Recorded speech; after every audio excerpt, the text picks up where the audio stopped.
what we want you to embrace first is that your economics and how they flow to you are about the energy that you are flowing outward to others. In other words, it's what you're offering, what you're receiving and what you're offering are the same. They are vibrationally equivalent.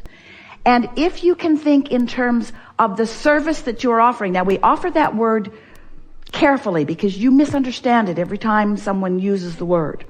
But in this conversation that we're having, where we've agreed that economics is all about serving one another, in other words, it's what it all is, then as you acknowledge that your contribution, what you are offering to this mix, is of value to others, once you go there, now your understanding of economics is in a whole new place that can serve you in a whole new way. So now we'll ask you, are you there yet? Do you acknowledge that it is your service to others?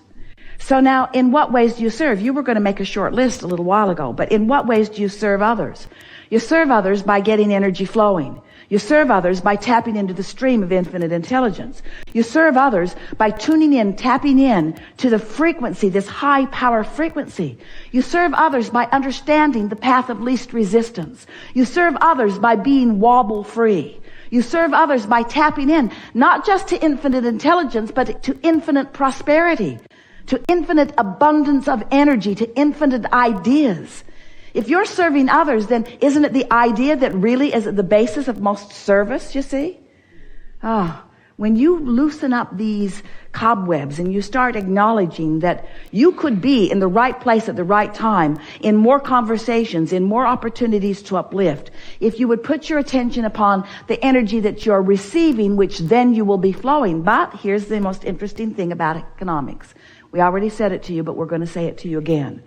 You don't get it until you give it, because it is the asking for it that summons it. So when you get into an attitude of service, which is asking for it on the behalf of others, now you open a really big portal, a really big vortex of abundance, you see. And that's really the place that you want to start with all of this. In what ways can I be of value to others? Now let's start generally. Are you of more value to others when you are ornery or happy? Well, that's not a difficult thing to understand, and yet it's usually not a question that you ask in relationship to economics, is it?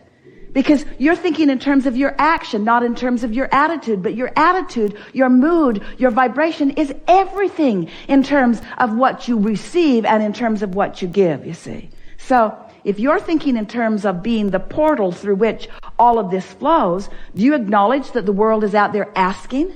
Do you acknowledge that their life experiences are what are causing them to identify what the next economic booms will be? Do you know that there are economic booms in the vortex right now that haven't even been discovered by those who will feel the inspiration to provide the response to the boom that is being asked for? So does it overwhelm you to think about being the creative genius that is inspired to that? We're not asking all of you to be the next Bill Gates, but why not? We're not asking you to be the next innovator of the next big invention, but why not? But what we are asking you to do is acknowledge that there is infinite energy flowing, and enough abundance will flow to serve you in the way that you are wanting to be served once you get into this flow of economics. It's all about energy, you see.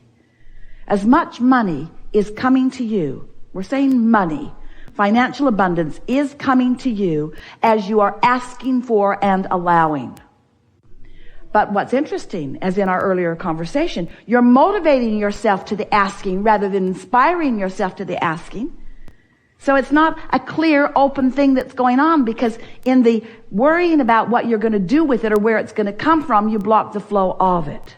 So if you could just concentrate on the fact that the flow exists and on the fact that there is a path of least resistance that is available to you right here and now. If you could just acknowledge that you have the ability to get on this path and you have the ability to receive the flow, instead of worrying about where it's going to be, when it's going to be, who's going to bring it, where it's going to come from, how long it's going to last, how big it's going to be. When you ask those questions that make you wobble, then you don't do either one of those two things. You don't hook up to the energy and you don't flow it towards something that is meaningful to you. That was a big economic discussion, but how does it translate into something that you do something about? It doesn't translate into how you do something about it. It translates into how you feel about money. You got to feel like there's plenty of it out there and there's a lot of it earmarked for you. You got to feel that way because it is that way. And then you got to figure out how to figure out. Got to figure out how you got to figure out. You got to feel your way to it. And it's on the path of least resistance. It's not on the path of hardship. It's not on the path of struggle. It's not on the path of determination or effort. It's not on the path of motivation. It's on the path of inspiration.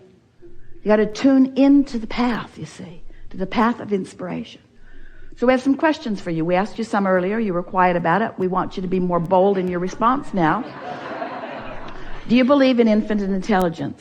Yes. And do you believe in infinite abundance? Yes. And do you believe that you've carved out a path of abundance for yourself?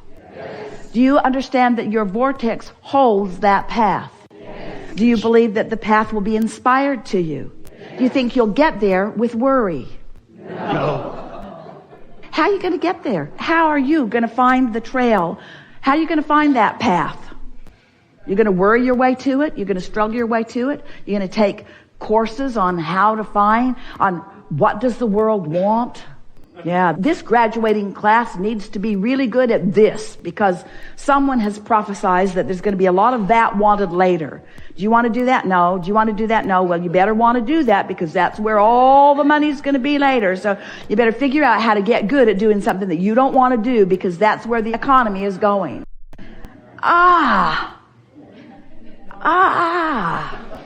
What do you want to do? What do you want to do? You've lived long enough. None of you were born yesterday. What do you want to do? What do you like to do? Do you believe that you can serve doing something that's fun to do? Do you believe that you can find satisfaction in what you do? Do you believe that you know what some of those things are? Do you believe that they're queued up and in your vortex already? Do you believe that there's a path already laid out for you that you're just reaching for the inspiration to? Yeah. So how do you find that path? This is the question of all questions. How do you find the path? Think about it.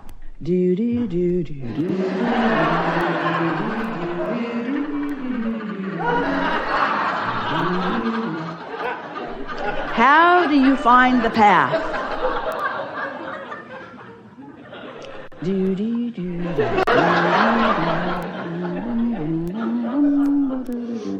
You don't find the path finds you.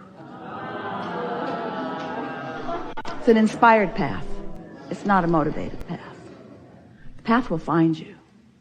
But you got to stay in that general place. You got to be in that place. You've got to highlight within you what matters to you.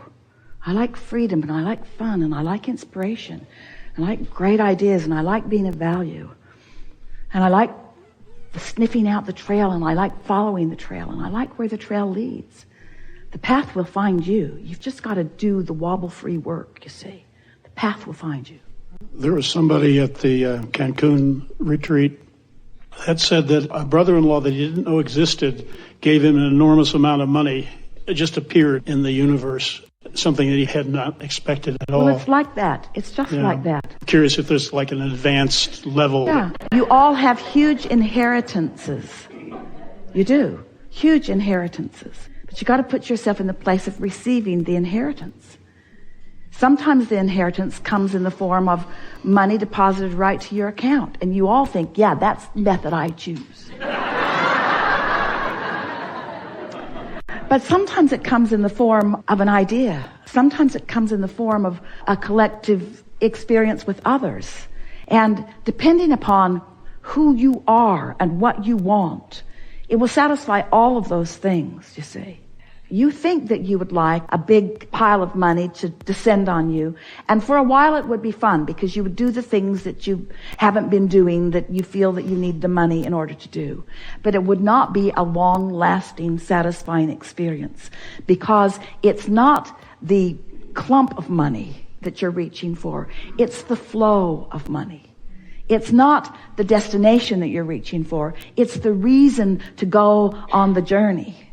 And so when we said the path will find you, the path has already found you. It's just an eternally unfolding path. It will continue to surprise and delight you, you see. You just got to decide that you want to feel good and that you want to have fun, and what matters to you is this. Esther will say it. What matters to me, Esther says every day, what matters to me is clarity. Because that means alignment. And then she'll say, and fun. Because clarity is fun. Clarity is fun. That's what matters. Fun and clarity. That's all I need. Just fun and clarity. That's all I need. And friends. Just fun and clarity and friends. That's all I need. Fun and clarity and friends. Friends to have fun with and friends to experience clarity with. That's all I need is just fun and clarity and friends and places to go with my friends. Fun and clarity and friends and places to go with my friends. Fun and clarity and friends and places to go with my friends. And really good food. Fun and clarity and friends and places to go with my friends where there's really good food. That's all I need. And on and on and on and on it goes. Occurred to Esther the other day. She's sitting and writing and journaling and sketching and drawing focus wheels and thrilling herself with clarity and feeling appreciation for that and that and that and that and that. She got such momentum for appreciation going, and then she suddenly began thinking of all the things that had led to all the things that she was feeling appreciation for. And the list just went on and on. She was sort of feeling the background of all of it and realizing that all of that is now in her background was in the foreground for someone at some time. It was someone's leading edge. Now it's the background for her. Now it's the basis for her where she stands in her leading edge. But everyone has always been looking forward, it occurred to her. They've all been looking forward, and everything that has been before is all pointed toward where I am now. And suddenly she felt herself at the pinnacle, at the point, at the receiving end of this huge funnel of well-being. Everything that had ever happened before, it felt like it all had happened for the benefit of her standing right here, right now. All of it. Everything everyone had ever thought, everything that everyone had ever wanted, every road that had ever been built, every FedEx truck that would ever gotten on the road to bring her something that she just ordered from Amazon yesterday. In other words, everything in all of the universe felt as if it existed for this moment in time, for this leading edge beingness, for this culmination of who she is right here, right now. And you know what? She's right. But as she figured that out, now she's standing in a place of worthiness like she has never stood in before. All of this for me, all of these thoughts for me, all of this benefit for me, all of this transportation, all of this economics, all of this industry, all of this technology, all of this for me, all of this for the benefit of what I see here and here and here and here and here. When you stand in that place of appreciation of what is available to you because of all that has come before, but you focus forward, which is the only place that you can focus, you will discover that it is the new idea that is the richness of this promise of creation that you've come for. Not the accumulation of what others have accomplished, but the inspiration of the new idea. Because it's the hatching of what's new that we all live for, you see. We are eternal beings, and it's that new hatching. It's that new hatching that gives you the goosebumps. Always. The new hatching. So sometimes it feels to you like you are the receiver of that which is us. And we say those goosebumps are us.